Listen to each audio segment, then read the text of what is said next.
So we're going to be talking about pollution in this lesson. And the first thing that I want you guys to understand about pollution is that, and any garbage really for that matter, is sometimes we think about when we throw garbage away, after we've thrown it away, then it's kind of out of our minds. And something we need to understand about pollution, like garbage, is that there's really no away in throwing. In other words, when we throw something away, it does go somewhere, and all pollution does go somewhere. And it's our responsibility as humans to know where that pollution is going, and as a society to generate plans on how to take care of it so that we can take care of our planet and make sure that the time that we're living here, that we are making our planet habitable and livable for those that will follow us, including our children and our grandchildren. So the first type of pollution I want to talk to you about is pollution in the air. And the example that I want to go through is CFCs, or in other words, chlorofluorocarbons. And this was a chemical that was used in things like refrigerators and freezers and old aerosol containers as like a propellant for them to sort of perform their function. But what we didn't realize that they were doing was that when we would use them, they would get up into the atmosphere and they would break down the ozone layer. Now, the ozone layer is a really important part of our atmosphere because the ozone layer is what protects us from the UV light that comes from the sun. Now, the UV light is light that, when it hits our skin, if we're exposed to too much of it, is what causes sunburns.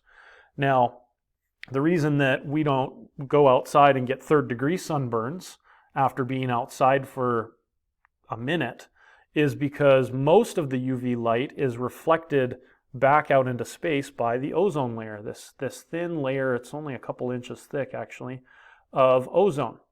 Now, when the CFCs were getting up into the atmosphere, the CFCs were breaking down this ozone layer and causing there to be thinner portions of the layer up high in the atmosphere, and in some cases near the poles, actually holes in the ozone layer. And this was problematic for the health of organisms and for the health of just our global environment.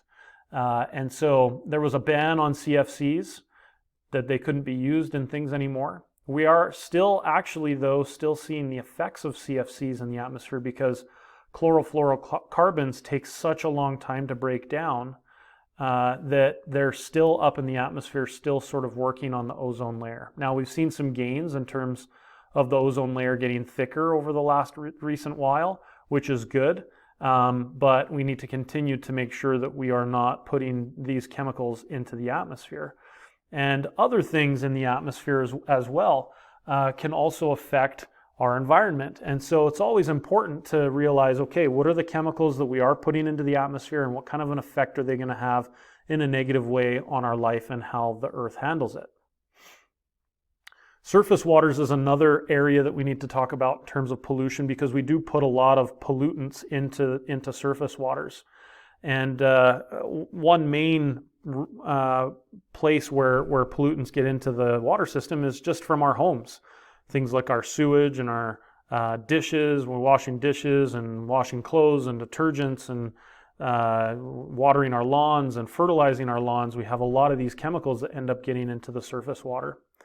And when they get into the surface water, there's obviously lots of viruses and bacteria that could make us sick. And so we have to think of ways to treat that water. So we've been treating water by chlorinating the water.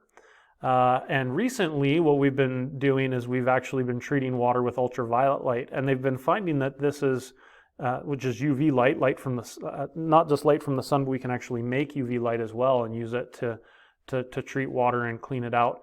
They're finding that this is actually a little bit better than chlorinating water because, again, using chemicals, we have to be careful and understand that, okay, if we're using too much of these chemicals, what sort of negative effects can come from that?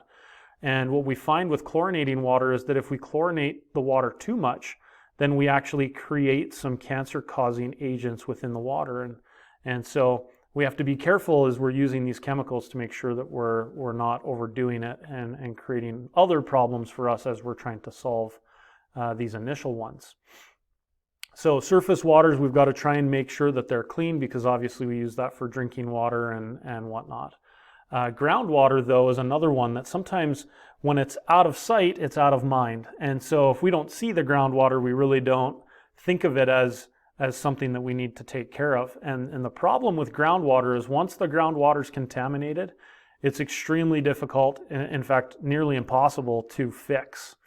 And so the best way to make sure that groundwater stays clean and pollutant free is that we just don't really contaminate it in the first place.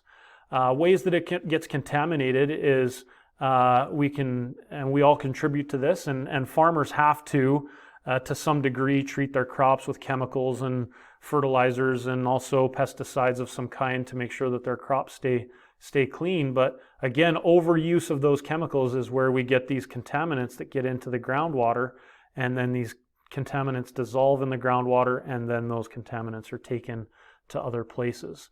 We contaminate, therefore, aquifers, and they become not usable as far as using them for drinking water and things like that, or at least a lot harder to use for drinking water if we aren't careful with how we are polluting the groundwater with these types of chemicals. So we have pollutants in the air, on the surface, and also underground. And we just have to, the main theme here is we have to make sure that we're taking care of our planet in those regions so that we can go back and use the resources that are there to a beneficial use for us. Now, when we throw away garbage, sometimes you've seen things wrapped in labels where it says that they're biodegradable, and this is great. Biodegradable substances are really good for the environment because these substances can be broken down by bacteria, fungi, or other organisms. Now, lots of times the things that these companies won't tell you is they won't tell you how long it takes sometimes these chemicals to break down. And so there's a list actually in your textbook, table 3.6, that you can find in topic 6 of unit 3 here, the environmental chemistry unit, where it lists a bunch of different chemicals that are biodegradable, but how long does it take them to biodegrade? And so knowing what the substance is made out of and knowing what or how long it takes for that substance to biodegrade can actually inform your decision making on, okay, if I'm going to buy something that's biodegradable, I want it to biodegrade in weeks, not years or decades. And so something to watch out for as a consumer and as you look at buying things in the future to help maybe reduce the amount of pollution that we're making and putting back into the earth. Now, hazardous wastes are going to occur, and we're going to have to throw stuff away. That's just the nature of life. But one way that we can really help with that is that, especially with our hazardous household wastes, is that we can use the 4 R's to help with just really how much we're throwing away in the first place. Now, these 4 R's are listed right here: reduce, reuse, and recycle, and recover. And they're listed from best strategy to the worst strategy. So the best way to reduce the amount of garbage that we're producing is just use less stuff. Just don't buy as much as maybe you normally would or whatever. And if you can reduce the amount of stuff that you're using, then you're just going to have to throw away less. And that's really the best way to reduce the amount of pollution that we're putting back into the atmosphere or into the environment. The next one is reuse, which is just what we are buying. If you can reuse it multiple times before you throw it away, that's best. And then when we do throw it away, if we can recycle it, that's also great. That does cost money, but it is a better way than just throwing it away. And the last way is we can go out and we can pick up garbage, and that's great, and people do that, and it's a necessary thing that does have to happen. But if we don't have to ever recover stuff because we're really utilizing these other 3 R's right here very, very well, then the amount of recovery we have to do is very minimal. And there's just oftentimes places where you just can't go out and recover stuff. Like little pieces of plastic that end up in the ocean, it's just really virtually impossible to make any sort of gains in how much plastic is going into the ocean versus how much we can pull out. And so it's just a lot better to stop the pollution at its source, which is just don't get it into the ocean in the first place. Now, when garbage does get thrown away, we do have to store it. And so there's 2 types of landfills that you guys need to know about. First kind of landfill is what's called a sanitary landfill.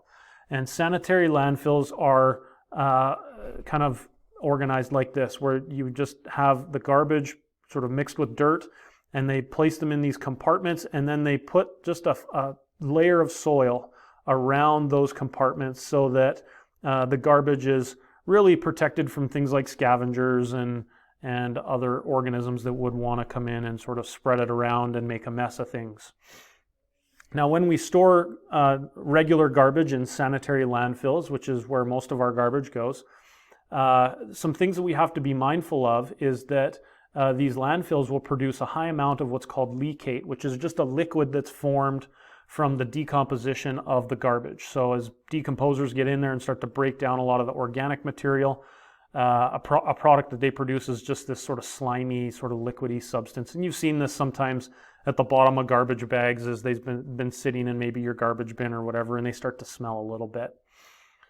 This leachate has to be filtered out and sent to treatment plants and centers to make sure that we're not contaminating our groundwater and our drinking water on the surface as well.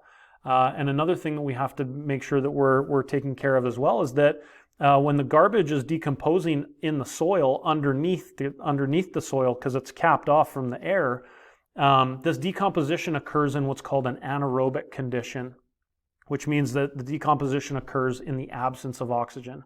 And when these decomposers decompose this garbage in the absence of oxygen, they produce methane and carbon dioxide. Now, producing carbon dioxide's not a huge deal. I mean, it is a greenhouse gas, and so that's not great.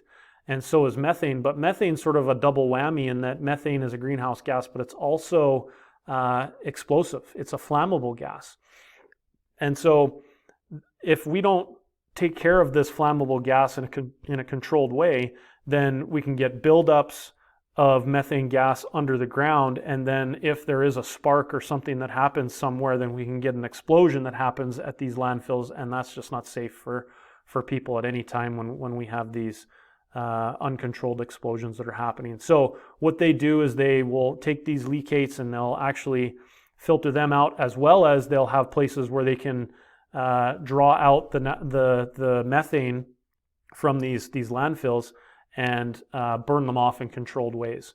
In other cases, like up in Edmonton, there's a place, some landfills, where they will take the methane out and they will also burn the methane to produce electricity for homes.